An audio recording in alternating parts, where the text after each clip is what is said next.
Spoiler warning. The following discussion will contain spoilers. We recommend checking out the movie first, then coming back to hang with us. But if you don't care about that, glad to have you here.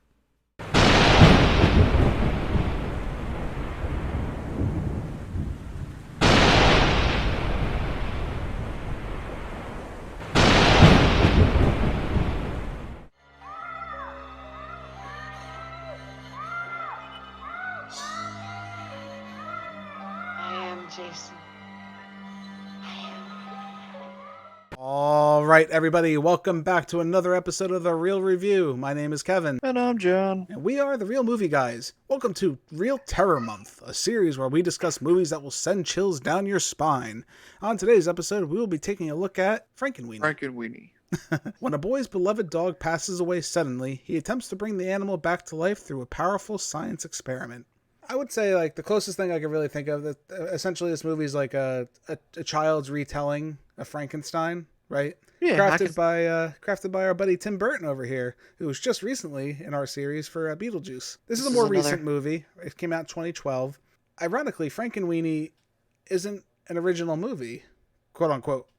Not just because it's based on Frankenstein, but because Tim Burton did this earlier as a short film. This is one of his most earliest short films he made in 1984. Frankenweenie, the same title, just really follows the plot of Vincent trying to bring Sparky back to life. You know, Sparky gets hit by a car, he tries to bring him back to life.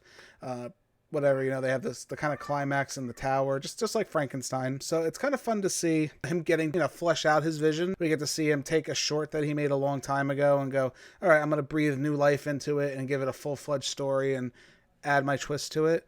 Which overall, I'd have to say I think it's pretty successful with that. John, what are your early impressions of Frankenweenie? Well, my early impressions really are once I just started watching this movie, I really enjoyed it. As soon as you start watching this movie, you get, I'd say 10 minutes in, you know that this is another one of those good Tim Burton films. Right. With the good character development.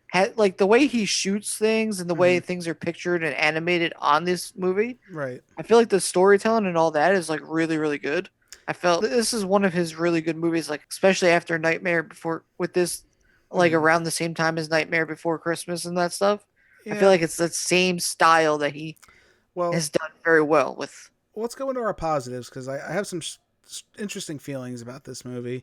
My first positive is the stop motion animation is beautiful. I love stop motion. I've always loved it. Anytime I see it, even the Studio Lenka, who does like the stop motion, like Kubo and the Two Strings, movies like that are like the Fox kind of stop motion. It's like kind of, but it's also got CGI involved. I even like those. I like that unnatural style, right? It's not natural. It's kind of it's not, I wouldn't say jarring. It's just like rigid and can be stiff, but the characters move in such interesting ways, and the designs you can get away with are also so interesting. So to see Tim Burton, jump back into that again, he's done it previously. Of course, who can forget Nightmare Before Christmas, a beloved classic, here on the channel, and I'm sure all over the world. Just ask anybody who goes to a local Hot Topic. Corpse Bride is a very famous, popular. I would say not as popular. It's more of like a cult following. There's some stuff with that movie, which, one day maybe we'll talk about.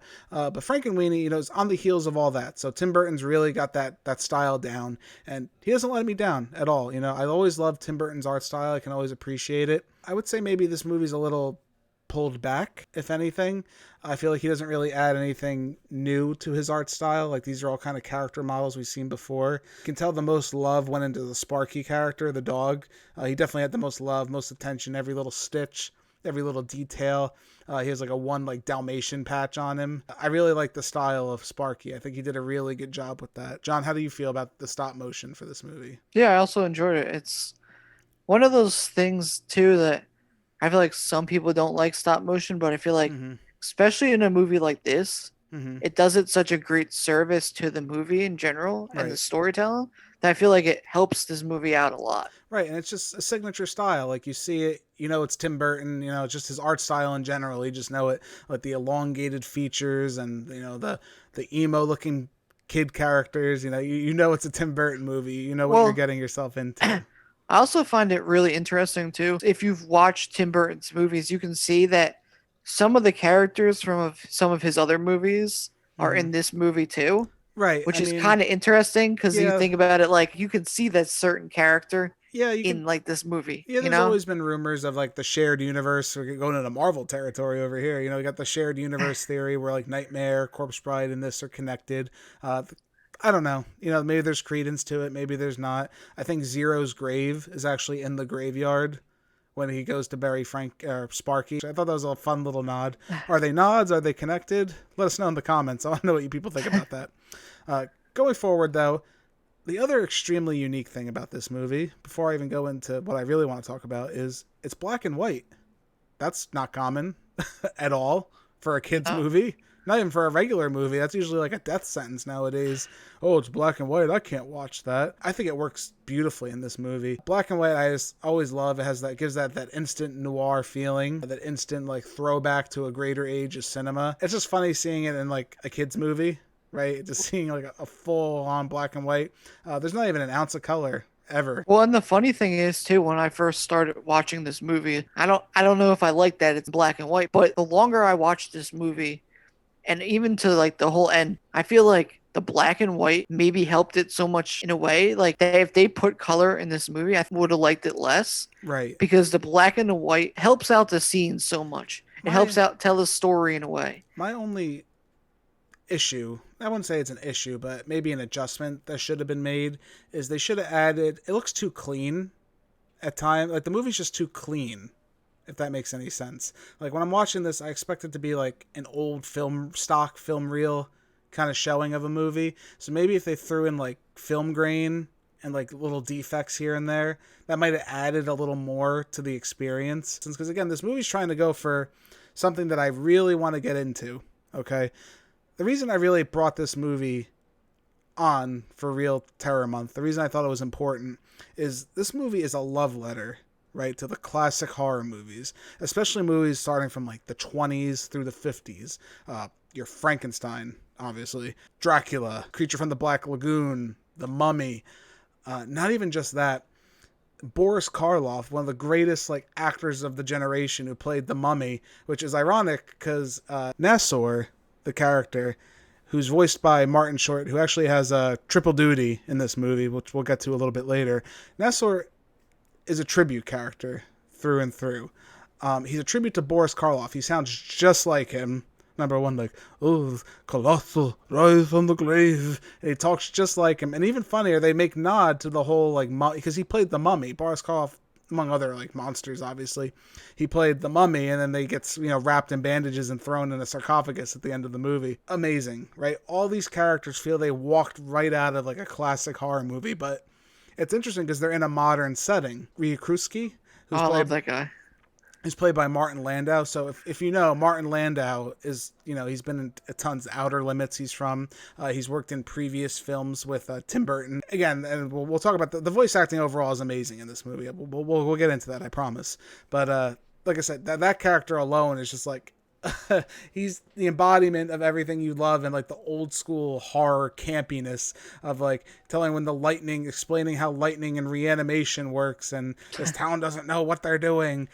This movie's just a love letter. I hate it's so cliche sounding to say that, but it really is. This movie is a tribute to any kind of monster movie. They even pay tribute to Godzilla. They have a questionable stereotype character, Toshiki, who has his turtle, who he reanimates, and the turtle turns into Godzilla. This turns into like a Godzilla tribute as well, as long as like I said, all the other horror movies I mentioned before. It's interesting, right? I didn't see that evolving in this movie, and it encapsulates it perfectly for me.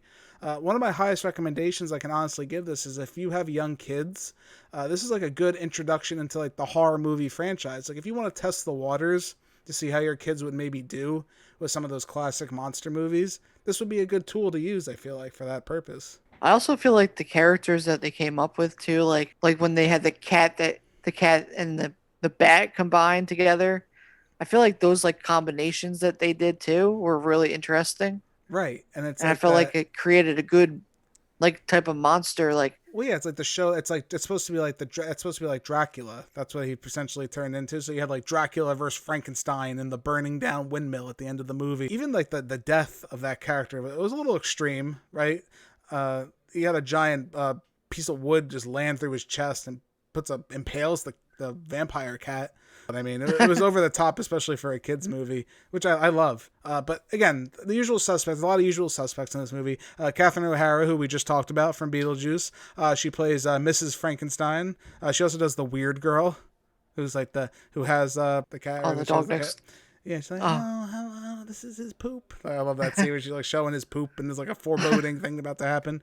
She's the gym teacher too, the more masculine gym teacher. So she has a range of voices she does. That's pretty impressive in its own right. Martin Short coming back to work with Tim Burton. It's been a while. I don't know if you remember, he was in last Mars Attacks, which was a great movie. I love that. It's another Tim Burton classic. He plays Mr. Frankenstein. Mr. Burgermeister, who's the neighbor, who's also the mayor, who's also, fun fact, a tribute to the Santa Claus movie from the stop-motion Santa Claus movie. He's actually a tribute to that character, that Burgermeister who would stop Christmas and everything like that. Oh, yeah, I remember Yeah, it's a him. fun little tribute. I thought that was kind of cool. And I thought I recognized him from something. I was like, it wouldn't click in my head what that's what he it was. from. He has the same, like, similar character model and everything, and the name they just did out of tribute, which pretty cool. Nassor, who's easily my favorite character in this whole movie, just his lines of dialogue, from just the way he interacts so creepily with everybody. I feel like Boris Karloff is just there. He's just there interacting with people,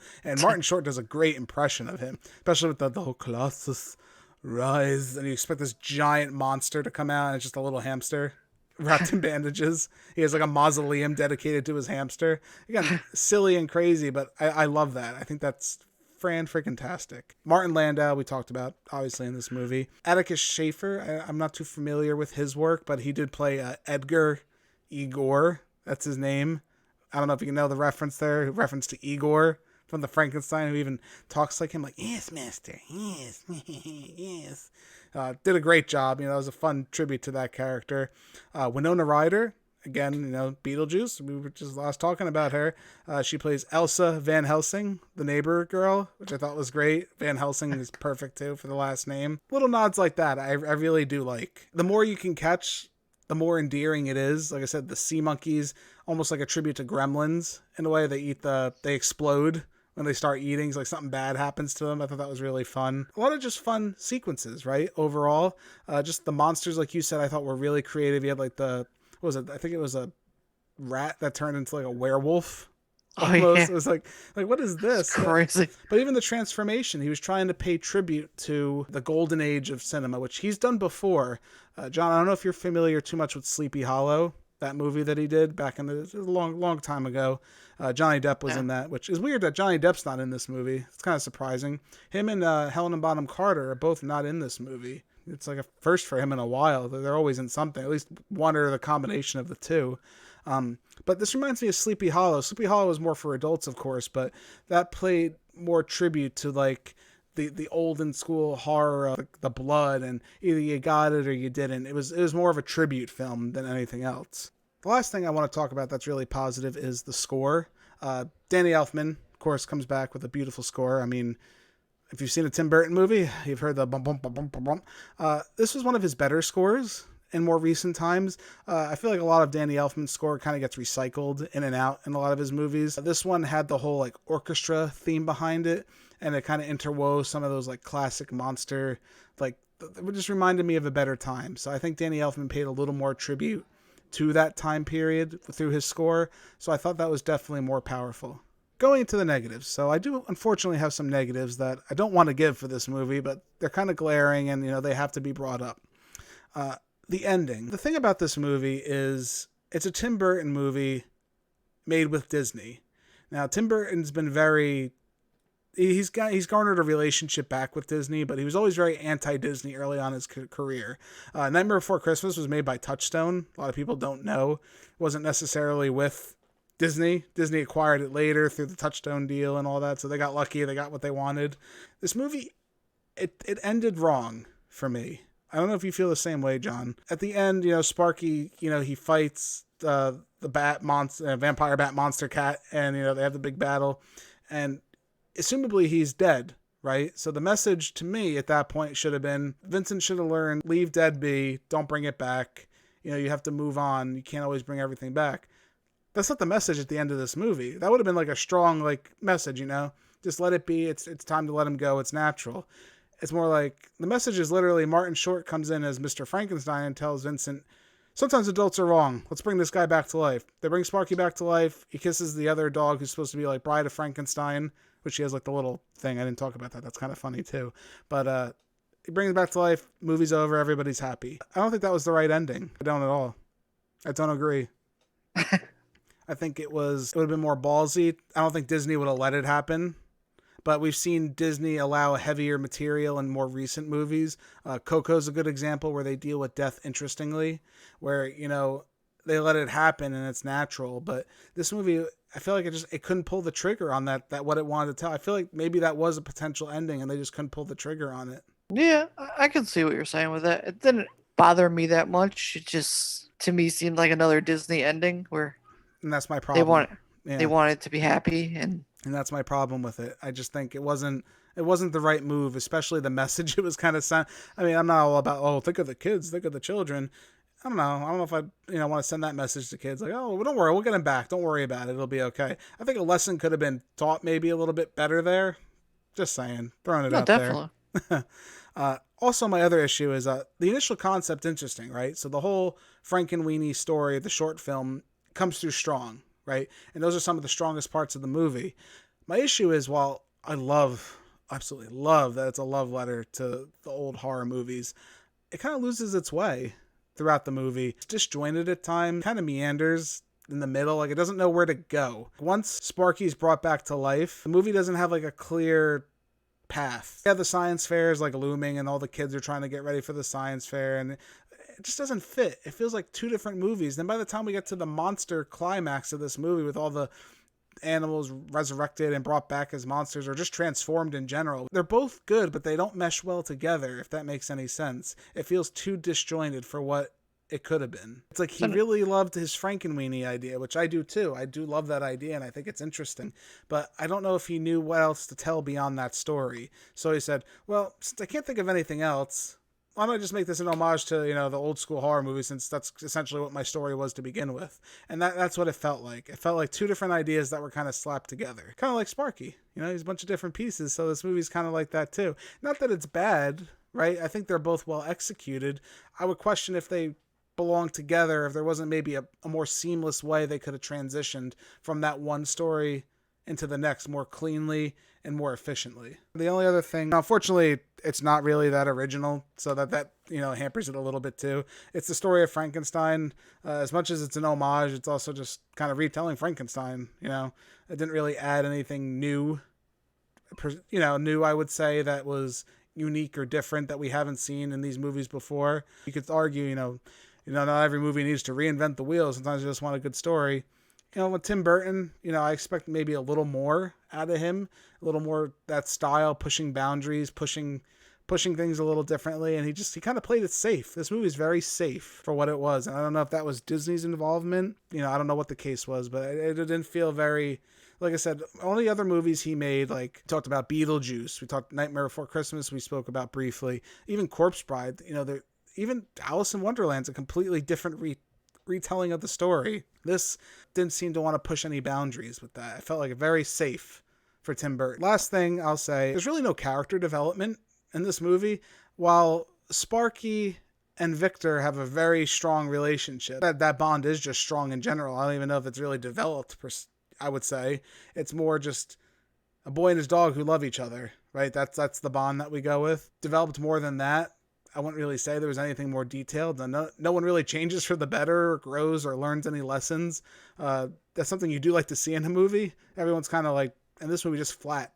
What you see is what you get. You're not getting, no one's going to get better from it. Victor really didn't gain anything from this movie. I mean, I guess he gained his dog. He got to keep his dog, so that's pretty good. But didn't learn I shouldn't mess with science, or you know what I mean? There was no lessons learned, and no one was transformative. Everyone was just a static character. I would have liked a little more depth from some of them. Again, it's a kid's movie, so I know, being a little harsh, but a little more would have been better. I feel like just give me something. I can see where you're coming from with that. Yeah, definitely. I think we're at that point, though, where we're going to give our final scores. I'm going to give Frankenweenie a B. Frankenweenie's great. Not the best from Tim Burton, not by a long shot. But, like I said, the highest honor I can really give this is if you want to show your kids, something that's not too scary. Well, it has a little bit of an edge to it, but it's not gonna, keep them up all night, have them crying. I think this is the movie to introduce them to the monster universe, especially at a younger age. And then if they show interest in this, maybe evolve into some of the more classic Universal monster movies, or just see where it goes from there. But again, Frankenweenie, nothing wrong with it. Pretty straightforward story. Comes recommended by me. John, what's your final score for this film? I also give this movie a B. I was debating on a B or a B plus because I feel like it's definitely a really good movie. It's definitely one that people should go and see because it's a very interesting story, homage to all those monster movies back in the day. Did I sway your opinion? No, like that was my opinion in the beginning, but like I just felt like there's no part in the movie where I was like, I don't want to watch this anymore. It wasn't like that. It's ironic because I feel like just like its predecessors, what it's trying to be, it's a B. It's a B movie. Like most horrors tend to be B movies, and this is a B movie by all accounts. It's a B movie. It's the B movie horror movie for little kids, right? Yep. But enjoyable. If you guys check it out, let us know what you think. John, where can the people find us at home? You can find us on YouTube, The Real Movie Guys. Subscribe to our channel. Comment. What did you think about this movie? What do you some things you think about Tim Burton movies in general? What are your favorite Tim Burton movies? Let us know. Is it Nightmare Before Christmas? I mean, mine's Beetlejuice. I already talked about that earlier, but let us know what you guys think. What do you rank them? Should we cover more of those in the future once we get through Real Terror Month? Let us know. Yeah, and then you could also find us on Twitter, The Real Movie Guy on Twitter. And you can also listen to us on many podcasting platforms such as... Yes, for your listening pleasure, we are also available in podcast form at iTunes, Spotify, Anchor, Google Podcast, Overcast, Breaker, Radio Public, and Pocket Casts. Be sure to give us a listen at any of those fine places. If you already are right now, hey, we greatly appreciate it. Just search Real Movie Guys. We should pop right up. Thank you all again for joining us for this episode of The Real Review. My name's Kevin. This guy over here, he's John. We are The Real Movie Guys. Real guys, real movies, real thoughts. And don't worry, there are more scares to come as Real Terror Month continues. We'll scare you next time. See ya!